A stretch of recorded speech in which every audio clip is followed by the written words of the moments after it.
Good afternoon, everybody. I'm here with a great friend of mine, Sam Todhunter, who is a genius interior designer, but actually also interestingly started off in the world of journalism and was part of the, I suppose, the editorial and the aspects of all Vogue Australia Living, and then went on to Harper's Bazaar and House and Country and everything else. So pretty much, was born out of the idea of writing about style and looking at style and doing those for the magazines. And then Sam set up her own company in 2012. It feels a lot longer. I don't know about what you feel like, Sam, but it definitely does. It's incredible because actually Sam's breadth of work in terms of the interior design since 2012 is enormous. And in my view, Sam is one of the geniuses of color and being able to tie interiors together to feel very personal, and doesn't have this kind of, has this extraordinary layered approach to it. So it's really exciting to be here with Sam. Myself, I come from a completely different background. I have been a furniture designer for about 30 years now, and I set up my own company in 2005 doing furniture, and then I morphed into doing interiors. So it's been an exciting journey, and it's been very different from the way that Sam approaches the entire interior and then works down into the small details. I tend to start with the small details and then work up into the interior. So it's quite interesting to have those kind of two different approaches. And Sam and I have worked together on different projects. And we've also been incredibly lucky to work with the rug company. So how long have you been working with the rug company, Sam? Oh my goodness. I mean, 15 years, maybe 15 at least. A joyous, it's been a joyous relationship. I have to say, I mean, it's interesting because we're very, very lucky to have this platform, but also to have another company like the rug company that is English-based, has an extraordinary sense of craftsmanship and that understanding about materials and design to this level. And that's why I think it really complements the interiors that you and I work in, and also the kind of furniture pieces that we put into this. I mean, I don't know what you feel like, Sam, but when people ask, is a rug really important?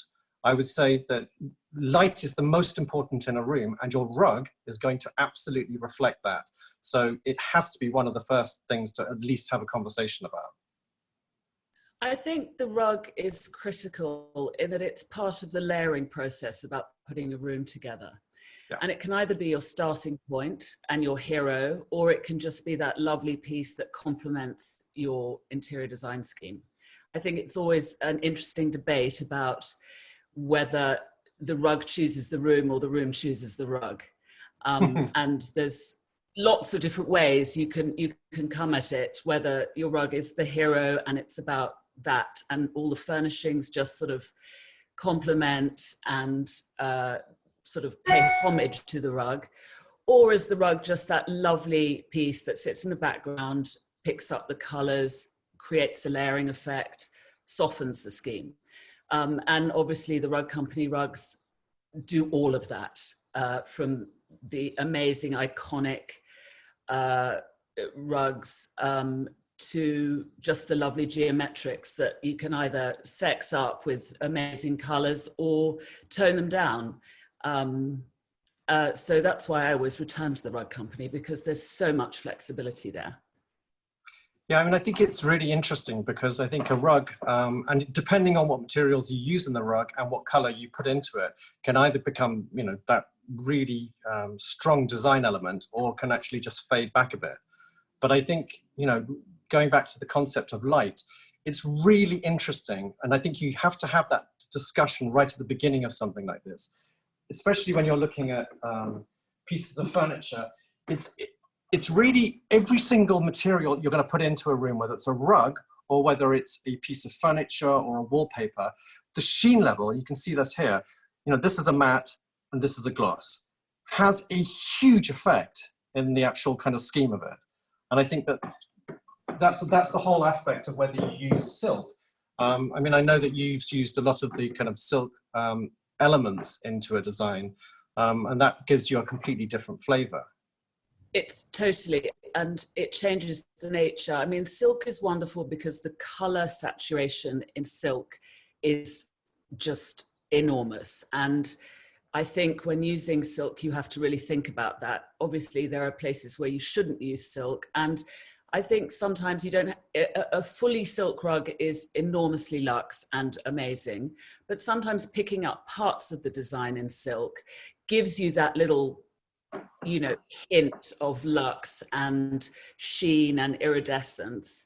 When I've always found, I wool. mean, I don't know about you, but there were clients that I've done full silk rugs for that spend their life, it's like walking along the beach, it has to be raked behind them. And, Look, you know, it's a nightmare.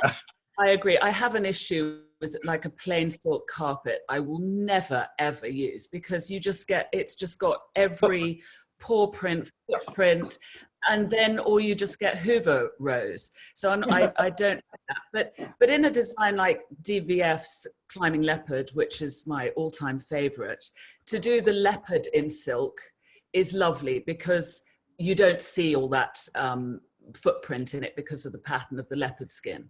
And I think that's a lovely way to do the silk.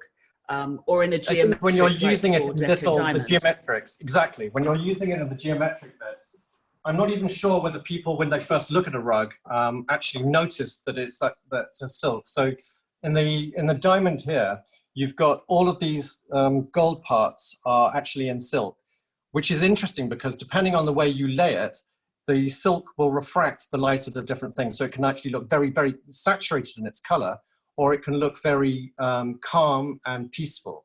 What I think is really interesting about the rug company is that we kind of talked about how you were going to make these things very sharp, and especially for, you know, the designs that you do as well with the leopard.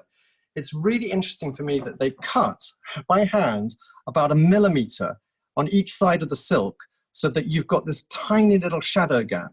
And that gives it its sense of linear line, and it just stops it being fuzzy. And it's remarkable because, you know, it makes such a huge difference.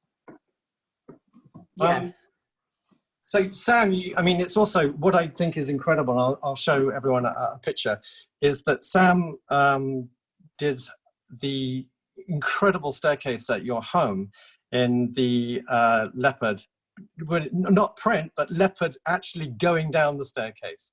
So I'd love to know where that kind of idea came from. Well, the rug itself, the design, I mean, has long been a favorite. I think I've done it in white, black, hot pink, bright yellow. And so when we got this house, my husband, who's a full traditionalist, I thought he's never going to go for it. And I suggested that we have leopards crawling down the stairs.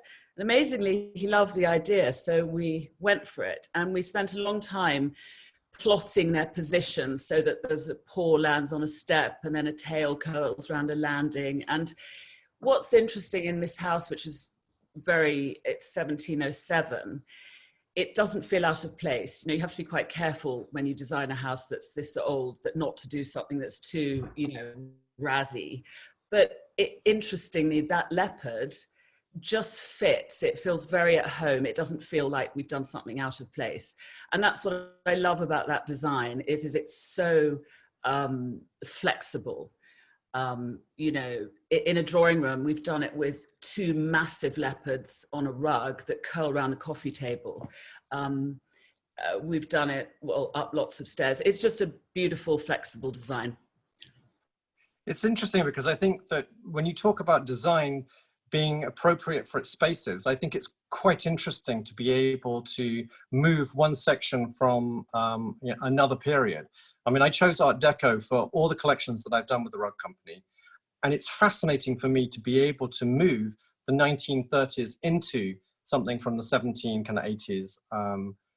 And actually, how those work. I mean, this is the one we've just finished recently, which is in Pitt's Hangout Manor that was actually shot there, which is a John Soane building. So you're pure Regency, kind of 1830s. And it fits. It's just, I think that design style that has that ability to translate from one period to another, as long as you understand exactly where those ideas come from. I think, well, that's where you're enormously clever, Tim, because you have taken these 30s inspiration, but you've made them very relevant to so many types of interior. Thank you. But also, I think the style of that 30s rug, that geometric, I think a geometric is timeless. I think you will find it will work in any scheme, anywhere, from uber trad to uber modern. It just works. And that's where that 30s inspiration of yours is so clever. What I find incredible as well is that, you know, you're doing the coloring and then the nuances of the grays. And I specifically tried to kind of head down that direction for the last two collections. You know, Sam at the rug company, Sam Turner, is extraordinary about color because he has a kind of wealth of experience that goes back 30 years. And I'm really lucky with my team, Phil and Photos, who also, you know, we can play with those elements. But I don't think I realized how different, how the grays, although they're very subtle, make an enormous challenge to the way that you put it into interior.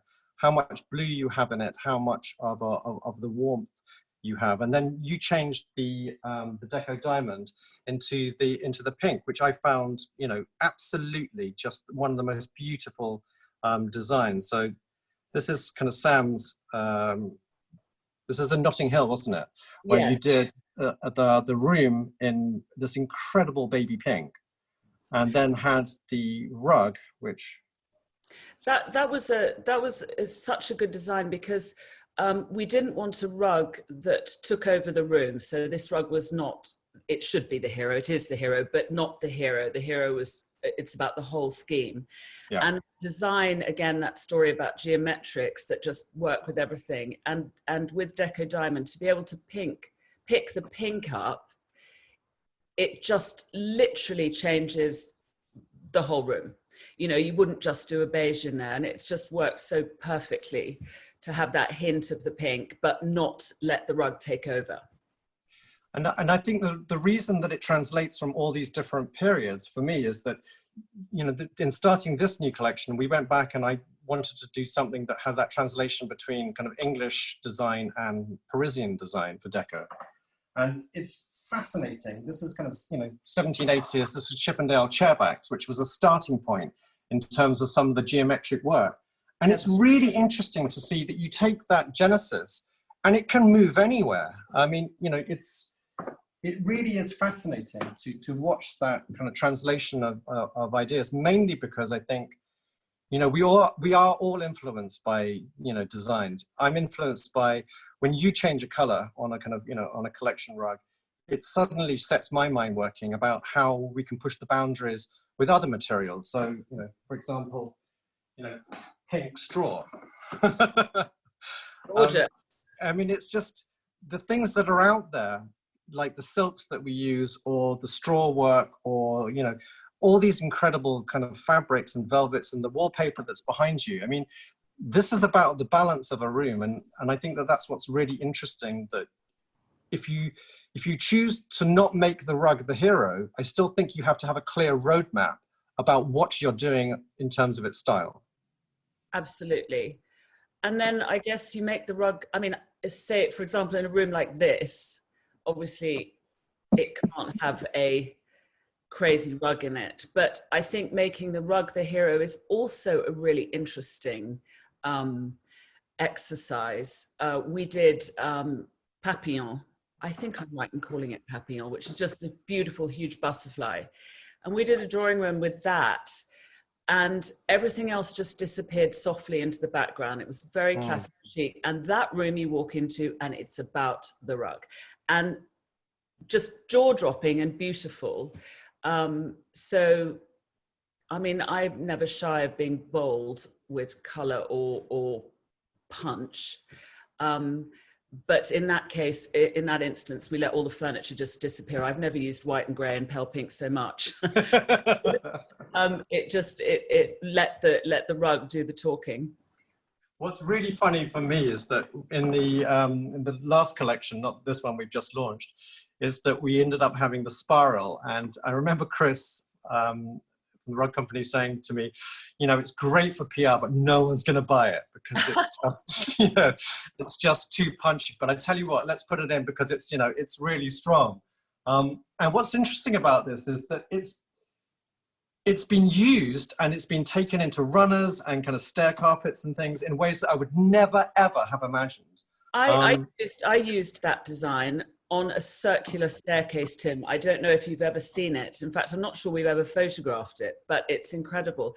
And has that rug ever been bespoked? I'd love to do that in, you know, sorbet colors. How incredible. Yeah, it would be amazing. I mean, I think it's really interesting that when you look at that, and I've seen one or two, I think I'm right in saying, I'll ask kind of the team at the rug company, I've seen one or two people tweak some of the colors in between so that you have, it grades not just the kind of the blacks and the grays, but it actually grades something that has a color in it. And I have a sneaky suspicion they did it with red, but I would love to see that at some stage. Yeah, amazing. And I think that's what's so interesting. I think when you are able to play with the design and at the moment, just looking at kind of a room, I will always try and work out where I'm going stylistically with the building and how much, as you say, the punch that you're going to put on something.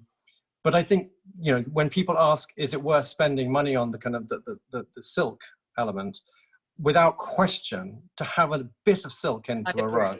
I agree. Unless there's a practicality of actually like doing it on a staircase when you don't want to do that because, you know, it's going to be really, it's not terribly hard wearing. Yes. But I think it's really critical to add a tiny bit of reflective, you know, magic.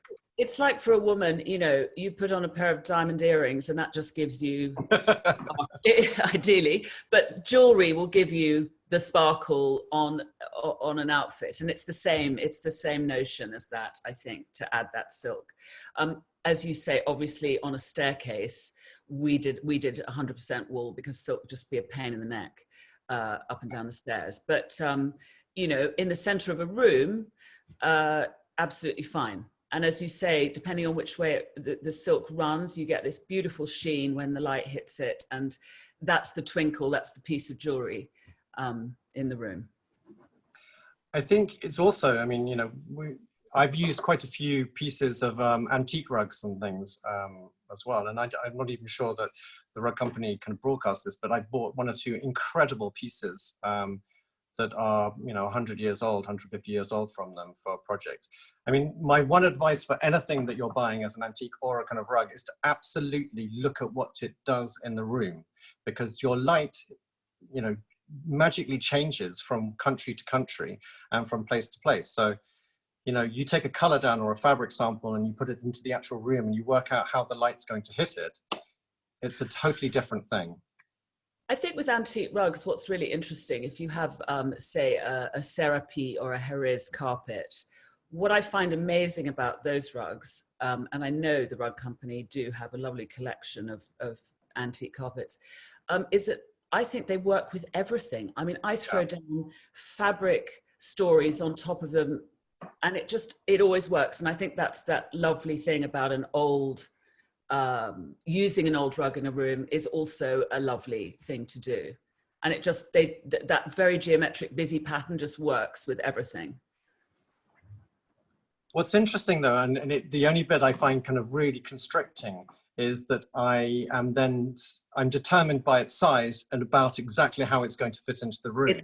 It's luck, isn't it? It's luck, and it's much, much more complicated. I mean, you know, there is such an incredible joy about saying, this is exactly the size that I need the rug for the interior, and the sofa configuration and seating can sit on it and not look like it's too small or it's too big or it's fallen off. Well, that's another thing people do always ask about, you know, does the furniture sit on or off the rug? And obviously there are budget constraints often. So a smaller rug is I think, fine. I would say that it's got to sit, for me personally, it all has to sit on the rug. It all has to sit on it. It just looks like someone's got very short trousers on.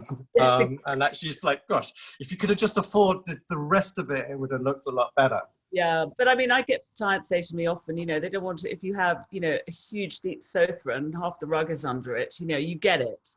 So there's Yeah, always but then that's about making sure that the pattern doesn't, you know, if you've got a design, that you're not being stupid about doing something wonderful and then your sofa completely obliterates the design of it. Yes, obviously you don't want that. That's where the rug company also are so brilliant, because you can actually play and manipulate with the designs. Like Sam is a genius at it. And you can work the design to your furniture layout. And that's been so helpful to me, rather than be constricted by where the design sits. There's always this flexibility that you can play with. You know, the leopard tail, for example. I've spent hours working, you know, where the tail comes out from the sofa and around the coffee table. And that's so much fun. And I've just done exactly the same thing for the Magnolia design, which I supersized for a house in New York. And again, it was just exactly that, making sure the L-shaped sofa didn't just obliterate the whole Magnolia pattern. Yes. Because otherwise, what's the point of actually creating something with that much beauty in it if it's not going to sit within the space that allows it to breathe? And be the hero. Yeah. Yeah, and actually, you know, depending on how you're going to kind of play with the colors, it's still got to, you know, not look like something's actually arrived on top of it, which shouldn't be there. Yes. Which goes back to the sizing. You know, I think that upholstery should sit on, without question, on the rug at some point. Now, how much you take under the sofa is up for debate depending on the scale of the room, but I think it's got to sit on. You can't just have the rug going up to the sofa, gap, and then repeat. I fully agree. I mean, I think, and obviously if you have sofa tables, you know, you can't have them half on and half off. So yeah. I think the rug should define the room. I think it should delineate the room. So the very best outcome is that everything sits on the rug. I agree. That's the... Before we go, I have to say that I'd love everyone to, if you can take your kind of camera to have a look at your staircase, because I think that that's, you know, seeing it from... No, seriously. Listen, we've been living in this house in lockdown. I have 4 children and they're all studying and the chaos is outrageous. Can we just show a picture? Okay. Is that okay? So why don't we ask some questions then? So that's, you know, that's the no from Sam. I'm sorry, that's it. And it looks so much better in that picture than it does currently. And I haven't hoovered it yet. So in terms of the questions that we had, we've got a lot of people asking about sizing and definitely whether, you know, is silk worth the extra money on it. I think it's always worth getting a quote to know if you're going to do a few elements of it in silk, what that would be. But I think without question, it adds a different dynamic to it and makes it quite a precious object if you're going to use it in a drawing room. And I think if you are going to spend money on silk, I would really think about whether you're picking up elements of the design or the color in the design. And I think what I love is that where the main part of the design is silk and then the base of the carpet is wool. I think there's a lovely, I love the combination of the matte and the sheen together. I think for me, that's the ideal. If you have a 100% silk rug, whilst incredible and luxurious, it's almost like you could wear it, do think about the marking. A, liquids, but B, just footprints. And for me, they interfere with the purity of the design. So we had a question also in from James, who's the CEO of the rug company, which was, how important is the type of design of a rug in a project from the client's perspective?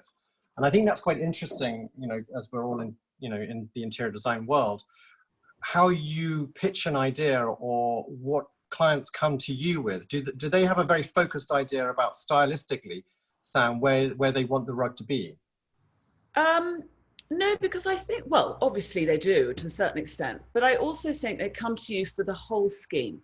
Yeah. And so it's about every element. It's about the walls, it's about what's on the floor. And I would always try and push my client to, you know, I know that a rug is going to be the crowning piece of a room, certainly if it's from the Rug Co. And I think that's really important that the whole package is thought about. I'm not sure I've had a case where a client says, I've got to have this rug. For me, it's always about, here's your fabulous interior scheme, and then, wow, we're going to throw this rug in there, and the whole thing is pulled together. Yeah. I think it's interesting. So someone just asked a question: would you ever cut the rug to fit the size? Well, that's about you know, the possibilities that you can do. You know, you can order the rug and say, look, I want the base, the background of it to be bigger, so you can trim it, or you can reduce the design. There's so much flexibility, I think. Yeah, I mean, I think it's interesting that, I mean, rugs have a very long life, and you know, these rugs that we're designing now and we're bespoking, or we're buying from stock, they will be within a family, they will be within their children for a very long time, or they'll be an auction. Antiques of the future, most definitely. And so these things do have a purpose, and they will probably be resized. I think it's quite interesting that there is a very different sizing from the UK market to England, and that within the space that's allotted for your apartments, generally on, you know, West Coast America, they're slightly larger than the London apartments are. And I think that you have to be very careful about scale, and sure, you can kind of resize things. I think cutting a rug, depending on it, kind of, you know, what it is, I think you've got to be careful that you don't devalue it by just hacking it to bits. But it depends on the design, and I think it's interesting. I mean, you know, new techniques are coming out all the time. There was a question about, can you print onto rugs? I think there is a problem with, they are inexpensive to print onto a rug, but I don't know whether you've ever used anything that's a print onto it. I've seen exhibitions with it. I would have a problem with that there isn't the longevity. It's rather like printing wood. I would just use wood. They wouldn't have the depth either. You know, I think the hand knotted rugs have so much depth that you just printed a design on. I don't think it would have. Well, I don't think it would wear. And I think that the point of this is that, you know, a lot of the things that you and I both tried to achieve, you know, I worry about what the pieces of furniture are going to look like in, you know, 200 years time. Or the dark woods become light, the light woods become dark. There is a longevity to these things, as well as the pieces and items that you put into a room. I mean, I realize that it's an incredibly, you know, that this is the kind of top end of the market in which you're talking about. But, you know, when you're using natural materials, they have a lifespan, which for wear, you know, just has that patina. I mean, you know, wood looks more beautiful. Yes. Even old rugs, even worn Orbisons, you know. Beautiful. I think the rug, you have to look at it too, is they are an investment, and it's like a piece of art. You know, they are works of art, and they're investments, and like those beautiful pieces of furniture or paintings, they will be around for a long time. So I think you have to, you know, accept that, and it's going to be a hero in your life for a long time. Yeah, and that's why I think it's quite exciting that you've got that ability to do something that, you know, you can play with in different interiors. And certainly a lot of my clients will move from one house to another, and we will use the rugs in different configurations, but we'll start off having that conversation straight away. Yes. Yes. I've done that. Moved rugs from one house to the next for clients. And it's great because they just take on a whole new personality in the different space. I think we've got another kind of 2 minutes or so left. So let me just see what's on here. Do you have any new client generation who don't want antiques or call? Yeah, I mean, it's interesting. I think the whole concept of brown furniture, or the idea of pieces kind of coming down, or just commissioning brand new pieces, I think there is a total translation now into a new thought process, which is that you can create whatever you want to create. You don't have to inherit pieces of furniture unless you want to, but you can actually play with scale and, you know, new ideas and new designs, and certainly new coloring with the rugs and with the furniture and with the interiors. But I think that everything has its own play. I personally enjoy using one or two antique pieces of furniture with very, very modern pieces, because it gives it that layering that you're talking about. Yes. I think brown furniture is fabulous. I think, as you say, you know, a beautiful Georgian desk in a white room and nothing else, and a modern chair is utterly beautiful. And I think brown furniture has massive relevance in a contemporary interior. Yeah, I agree. And I think that if you do brown furniture with a really contemporary and striking rug, it suddenly takes on a completely new life. Fabulous, yeah. Yeah. And that's what's interesting about the layering process is mixing all this stuff up. And that's what makes a room interesting, that it has, you know, pulls from all parts of history, be it, you know, 60s, 1850s, whatever. That combination is what makes a room feel effortless. Yeah, effortless and lived in. And I think that, you know, when we're talking about this, these are our homes. You know, this doesn't look like it's all arrived at one time, and it needs to feel that it's real. I mean, I think that the moment that it starts feeling prefabricated, or just as if it's, you know, just arrived at one moment, I think you've lost the strength of the design, personally. I think that's kind of our time's up, sadly. Thank you very, very much, everyone, for joining us. I know that the rug company is going to send out wonderful things and images. And if anyone wants any of the different silks or the wools, the rug company are brilliant about being able to send out the little swatches on these sections, which make a huge difference, because you can just take the design of the rug that you have on there and then actually look at the real colors. So give them a shout and get someone to send them over if you want any of those. But Sam, as always, you're a total joy, and thank you very, very, very much. Heaven to see you. Thank you. Enjoy the rest of your lockdown. Yeah, you too. Take care. Bye-bye.